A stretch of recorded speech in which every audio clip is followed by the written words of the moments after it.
I am very proud to announce today that we have reached a deal to end the shutdown and reopen the federal government. Tonight here live at 10 o'clock, a temporary shutdown solution, how it will be felt here in Iowa and for how long. Because this is just another stopgap measure. We'll dig for some answers to those questions right here tonight at 10. Plus, the winter chill has returned. We are tracking a very frigid stretch in our eastern Iowa air. Live from News 7 KWWL, we've got you covered. This is KWWL News at 10. And we are bracing for dangerously cold conditions throughout the weekend. Good evening, everyone. I'm Abby Turpin. And I'm Ron Steele. Thank you so much for joining us here tonight. Live at 10 o'clock on a Friday, that chilly, icy feeling out there tonight. Boy, that's not going to go away for several days now, maybe a week from now. It could be something, as Mark's going to tell us here in a couple of minutes. It requires lots of layers to be out there tonight in places like downtown Waterloo. There's a hearty soul out there right now. The wind chill driving temperatures down into the frigid levels far below zero. And it also remains dangerously cold down south. Here is a look at the Arctic pentacrest on the campus of the University of Iowa in Iowa City tonight. Well, Storm Track 7 Chief Meteorologist Mark Schnackenberg, yes, he's back there in the forecast center right now. And just how cold are we talking about here the next few days? You see the temperatures over my shoulder? Yeah, I really can't see that far. Well, they're between 0 and 10 below. How about that? Okay. Those are going to be our high temperatures. Didn't mean to give you an eye test here Okay, well. at 10 o'clock. Anyway, let's take a look at the numbers as they are right now across eastern Iowa. It's 11 below in Waterloo and Dubuque, 10 below in Elkader, 0 in Iowa City, 9 below in Decorah, as well as Olwine.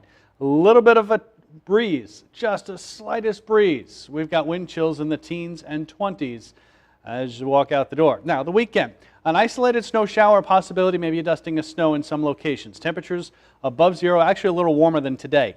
As we look ahead to Sunday, that snow later in the afternoon, that's associated with our next storm system, which is going to track across Iowa. Sunday night into Monday, drop some heavy snow a possibility, bring some gusty wind, and then usher in much colder air. We're talking potential record cold for a couple of days where temperatures do not get above zero.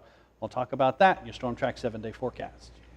Okay, Mark, thank you very much. Details coming in tonight slowly but surely as the nation leaders have finally had a shutdown solution to talk about, but it's only temporary. Yeah, the partial government shutdown is ending at an unprecedented 35 days, with President Trump signing the bill to put everything back in motion tonight after the Senate and House both gave it the green light earlier in the day. And here's what President Trump had to say about the short-term agreement giving some 800,000 federal workers paychecks once again.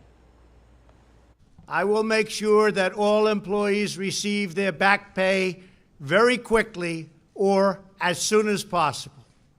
It'll happen fast. And hopefully because many of those employees missed their second paychecks of the shutdown today. Now, today's bill does not include any money towards the border wall proposal, which had been the sticking point during the shutdown. The president says that needs to be the top priority now.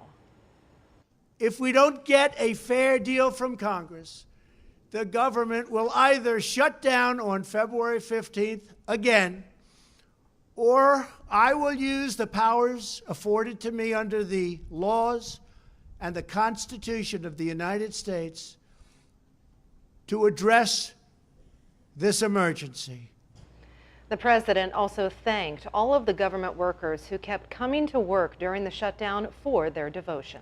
And another big player in the shutdown also had plenty to say today after the big announcement. House Speaker Nancy Pelosi says temporary agreement is reason for positivity moving forward. I can't assure the public on anything that the president will do, but I do have to say I'm optimistic. I see every challenge or every crisis as an opportunity to do the right thing for the American people. Now, Representative Pelosi also insisting today that the State of the Union is still not planned at this time. Of course, it was scheduled to happen on Tuesday night. Well, some of Iowa's elected leaders are also reacting to the end of the shutdown and what should happen next. Among them is Iowa's newest Democratic 1st Congressional Representative, Abby Finkenauer, who says in part, "We owe it to our federal employees, farmers, and every American impacted by this shutdown to come together with a core understanding that working families should never again be used as bargaining chips by this administration or the next." While Republican senior U.S. Senator and New Hartford native Chuck Grassley started his statement by saying, "Congress has a responsibility to reach a compromise that funds the government and addresses key humanitarian and immigration challenges facing our nation." He also says, and I quote, "The final package should also end government shutdowns once and for all." You can read their entire statements online on our website, KWWL.com. Well, the end of the shutdown coming to at least a temporary end, just in the nick of time for some branches of the federal government. Today, KWWL reporter Colin Dorsey was talking to officials of the judicial branch in Cedar Rapids about what these stopgap measures might really mean. Quite frankly, the judicial branch was running out of money, and federal court employees would have stopped getting their paychecks.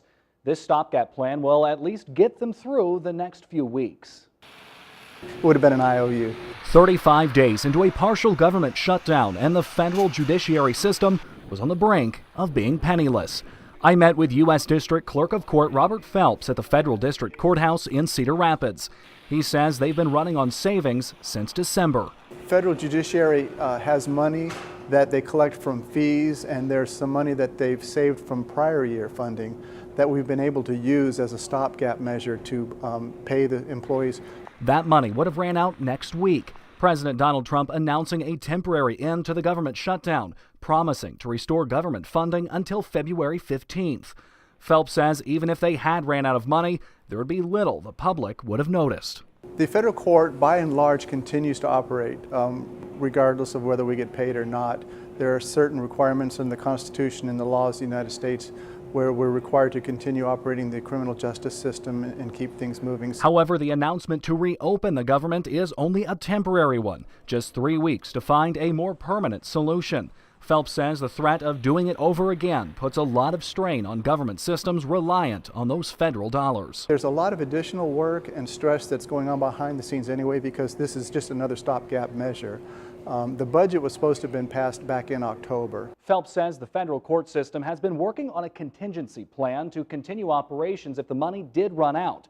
He says they will continue to revise and implement that plan until a full budget is passed. Colin Dorsey, News 7, KWWL.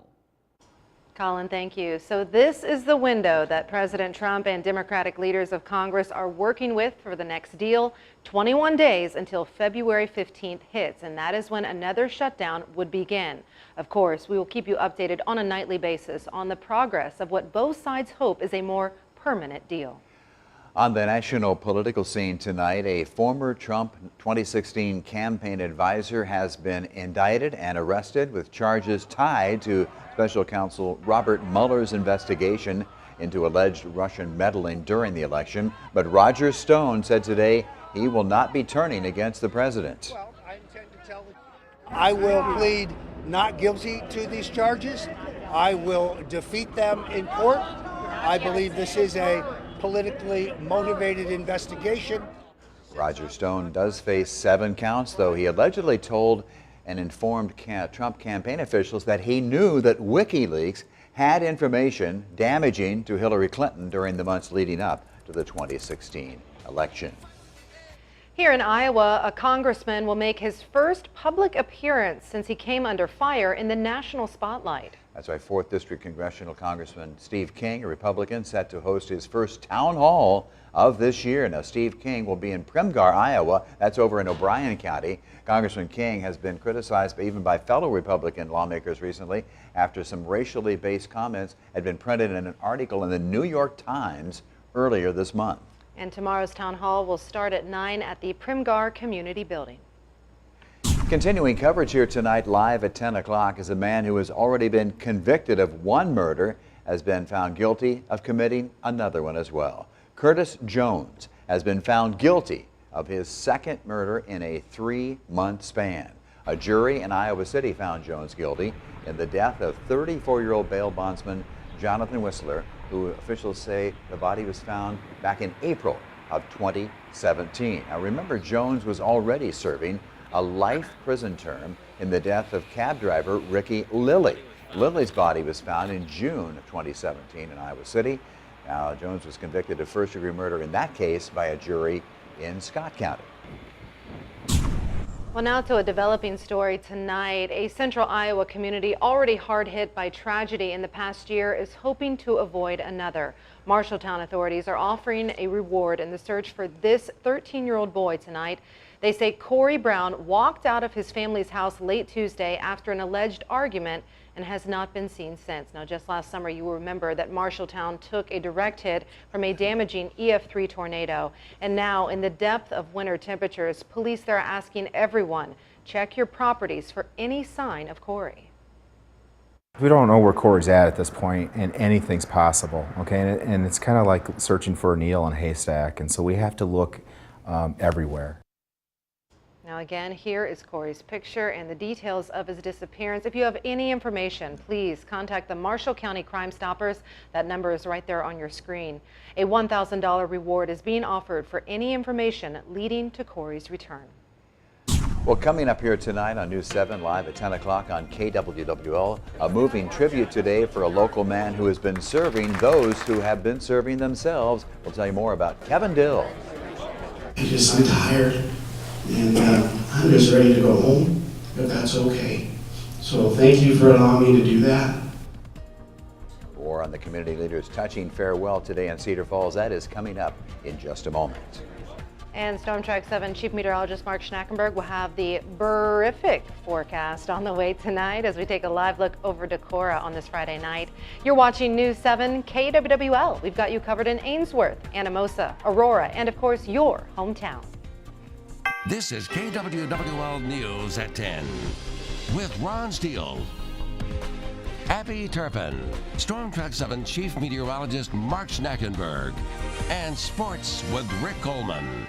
We've got you covered.